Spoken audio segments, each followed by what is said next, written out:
welcome everybody. I'm Jeffrey Richardson, Product Marketing Director here at Kochava, and this is part one of our three-part webinar series, MMM 101. So we're going to get into all things marketing mix modeling. This webinar will be recorded.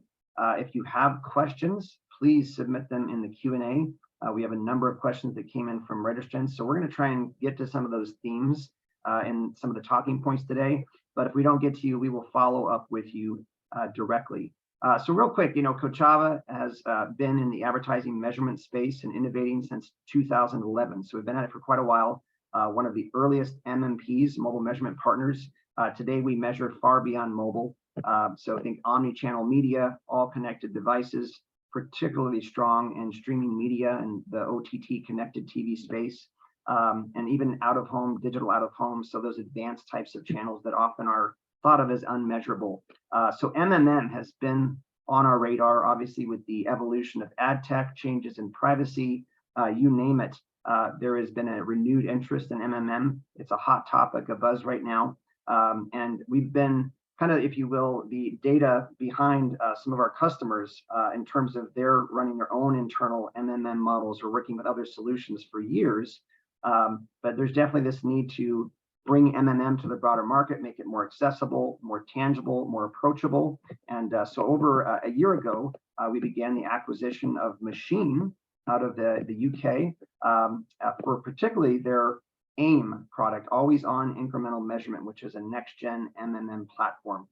So with that, I'm excited to welcome Gary Danks, my guest for today. He is the founder of Machine and now the GM of AIM here at Kochava. So welcome, Gary. Thanks, Jeff, and welcome everyone. It's good to see so many people on the webinar. Yeah, and thanks for all the engagement in the chat. I'll take those shows into my list as well to check out online. So Gary, we've got a short 20-minute window here, so let's dive right in. MMM, if you talk to different people, you might get different answers on what that is or how they define it. So can you start at like a 30,000-foot view as if I am just learning about it for the first time and help us understand it and start kind of zooming in on some of the finer details? Yeah, sure, of course. So probably the most important place to start about what understanding what marketing mix modeling is, or MMM is the first step is to understand what attribution is, in particular touch attribution or even multi-touch attribution. So touch attribution, and it's the difference between them where it sort of lies the understanding. Touch attribution is measuring the last touch point that the user had, or even impression that the user had before the conversion. And in our world of mobile marketing, that's the install or the registration or so on. Whereas with marketing mix modeling, what it's trying to understand is the contribution from your marketing mix and what that has on the sales. So it analyzes all of the different media sources that you're using and understands the different influences that each one of those has on your final sale, the event that you're tracking. The easiest way to explain this is an analogy that I use a lot. I have to admit, this isn't my analogy. I was told this years ago, but it sums up the difference between the two measurement platforms, between touch attribution and MMM. So if you think about when you go to a movie theatre and you see the latest film, there's always a poster for the film that you're about to see on the screen that you're going into, the movie theatre that you're going into. If this were being measured by touch attribution, it would give 100% of the sale credit to the movie poster on the side of the theatre, to the screen that you're going into. When the reality is, the reason why you've gone to the movie theatre to see that film is because of the movie media mix that's been promoted for the last few weeks or even months. So that includes, digital display, social media, TV, and so on. You can see those up on the screen there. What MMM does is it understands that this marketing mix was actually responsible for you going to the movie theatre in the first place. And it even understands the percentage of the influence, how much they each contributed to you going to the movie theatre. And with that, you're able to make strategic decisions about the marketing mix and your media buy-in to distribute and allocate your budget in more efficient places than maybe just the last touch point. Let's bring this back to a UA example here. So Apple search ads, and I'm not singling Apple search ads out here, but let's just take Apple search ads as an example. If I'm sitting on my sofa at night and I decide to download the Nike shopping app, I would typically go to the sort of user journey would be I'd open up the App Store, I would type in the search term Nike, and I would click on the install button. And 100% of that credit would go to Apple search ads. Now, as a user, I don't really care that the first result up on screen there in the blue zone there is actually an ad that Nike has paid for, and the one below is actually the organic result. I just click on the first thing. It's what I'm looking for. But what's actually influenced me throughout the last few days and maybe weeks and so on is actually Nike's media mix. So their media sources. And if you're using touch attribution, it's probably being reported something like this. So a lot of the credit is going to Apple search ads, Google, and so on and so forth. But if you're using MMM, it's probably measuring something a bit more like this. So it's giving you direction on the influence of the media that you've acquired. So in this case, for example, the orange line is saying that Apple search ads down the bottom isn't as influential as you think it is, according to your last touch attribution. And actually Unity ads is way more influential than what's being reported. So with that, as a UA, head of UA or a UA manager, you can start to make strategic decisions about adjusting your budget accordingly. So you can maybe reduce the budget on Apple search ads and you can increase it on Unity or Jamp or Liftoff in this occasion. Effectively, in this example here, Apple search ads is the movie poster on the side of the screen that you're going in to see. Yeah, that's a good, both of those are great analogies, Gary. We've even had some comments in the chat about the movie theater example. So even though it's not yours, you got to stand on the shoulders of giants. Okay, I'll take.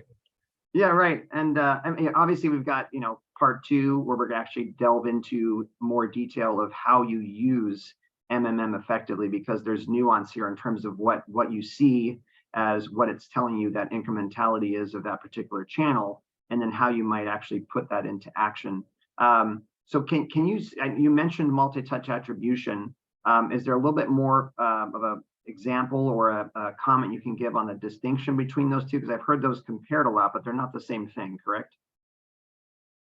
Yeah, exactly. So quite often we often get asked this question, well, what's the difference with multi-touch? So one of the big advantages to MMM or AIM, our product, is that it's only uses privacy first data. So of course, with multi-touch, you still have the challenge of the privacy policy changes, which are continuing to evolve from Apple, from Google, and so on and so forth, GDPR and wherever else.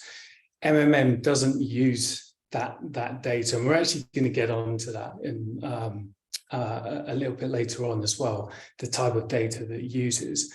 The other thing that's worth pointing out here is that touch attribution, whether it's last touch or multi-touch versus MMM, and I use that term loosely because that's often how it's framed. It isn't an and or conversation, certainly not for us anyway. It's not an either or conversation that we're having. It's an and conversation. So actually, where we see the benefit of MMM and AIM is enriching what you're already doing alongside your touch attribution.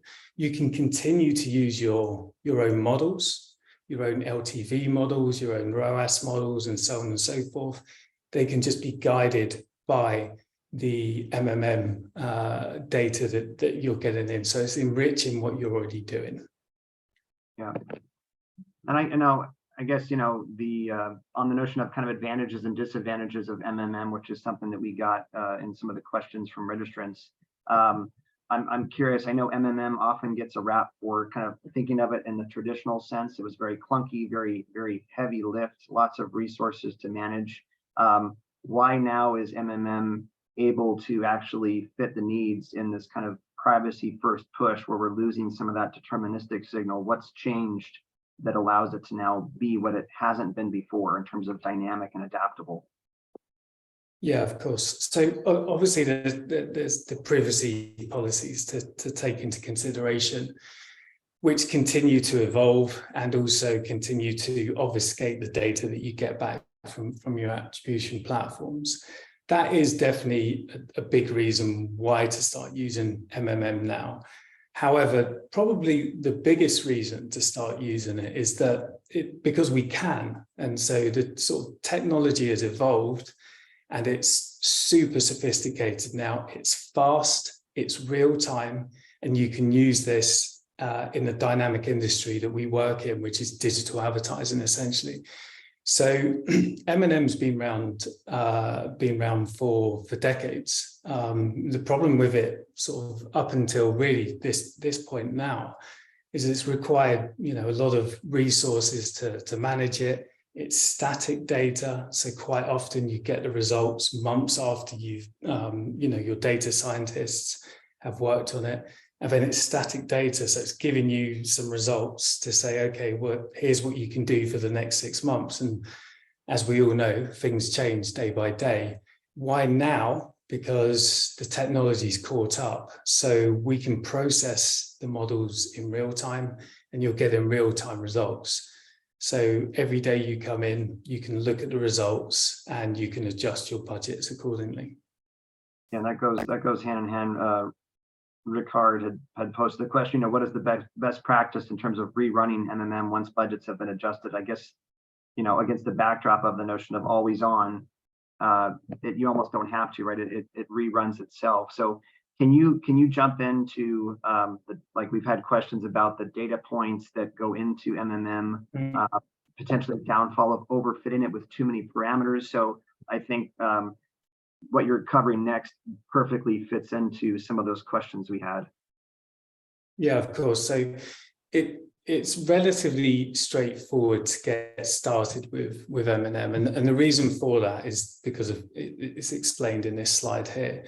So firstly, it's easy onboarding. Now I'll put the word in front of that, relatively easy onboarding. Okay, so and I'm comparing that to if you're testing or thinking of switching an MMP or testing a new fraud service or whatever it may be, there's no SDKs involved with AIM. I will actually caveat this slide. This is based on AIM, our product, which is an MMM product. I can't speak for all products in the market. So there's no SDKs involved.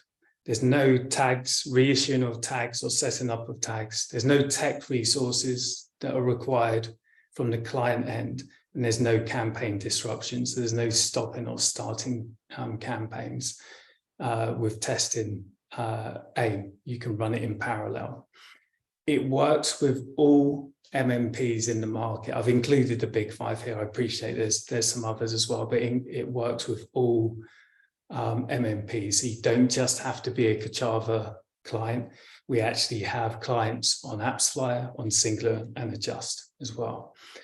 And of course, it's privacy first data. So it's aggregated market level data. So there's no DPA that's necessarily needed. Of course, happy to sign one, but there's no privacy data that's being used. It's aggregated at a market level. Now, what does that look like? Okay, so this is what we mean by that.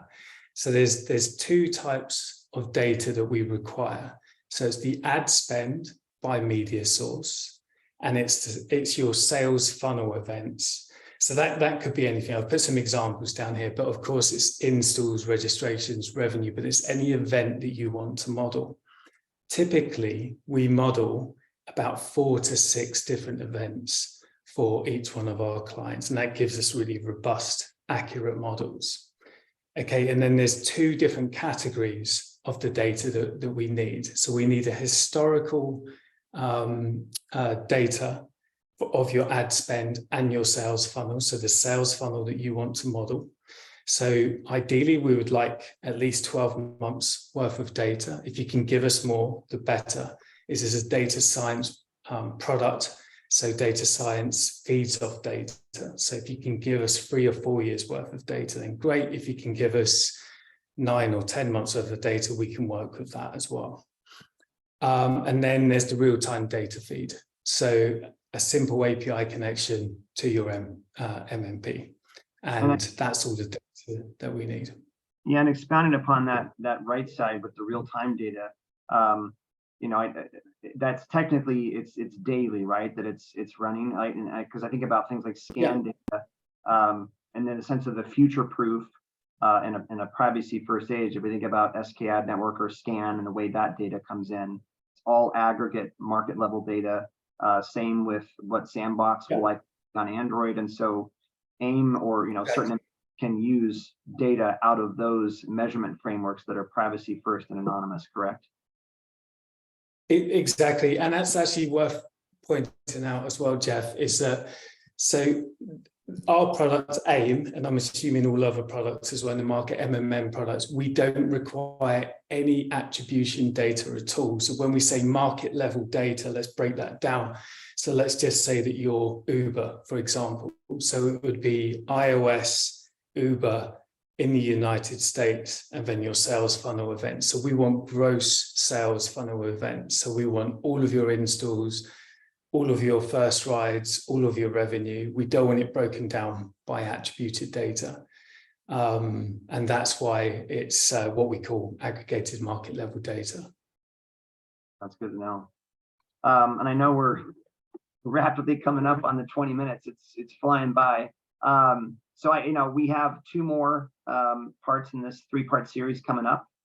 Next one, we'll delve in further on how to effectively use MMM, and then how to find the right solution, because there are varying solutions in the market. But if there are any folks in the audience that are like, hey, I don't want to wait, like I'm looking actively for MMM solutions, this is something my org or my team knows is a part of our future, we need to get ahead of this. What are next steps they could take now before that next webinar 2 weeks out to get in touch, and what does that look like? Okay, so the first step is go to our website at aimplatform.io. There's book a meeting links all over it. It's a brand new website, so it's not full of content at the moment, but keep an eye on it. It will be in the sort of coming weeks. But it's a nice website, and it gives you more information on what AIM's about, and MMM in general as well. When you book a meeting with us and you have that first meeting, we'll deep dive into how AIM works and how it can work for you, how it can integrate into your existing workflow. Okay, so nothing needs to change in your workflow at the moment, how you operate at the moment as a marketing team. And then we can also talk about the potential results that you can expect when using AIM. If there's further interest there, we do offer a 3-month trial. And within that trial, you'll get a wealth of new marketing insights. It's a customized program specific to your needs, and you'll get dedicated support throughout those 3 months to help you interpret the data and give you some advice and expert advice on what to do next with that data. Yeah, that's awesome. Gary, let's see, like I mentioned, we have the 2 additional parts. If you did register for this part 1, you'll be auto-registered for parts 2 and 3. So keep an eye out for those invites and add them to your calendar. And we will be sure to follow up with you. And there was a number of questions in the chat. I tried to respond to some of those. Great questions. Some of those items we will unpack in even further detail on parts 2 and 3. But if you want to get in touch with us in the meantime, reach out. You can visit aimplatform.io or email info@aimplatform.io. And we'll also make the deck available and the video because we've had some requests for those in the chat. So Gary, we're gonna make it 20 minutes right on the dot. So thanks for joining us for part 1, and we'll see you for part 2. Great. Thank you, everyone.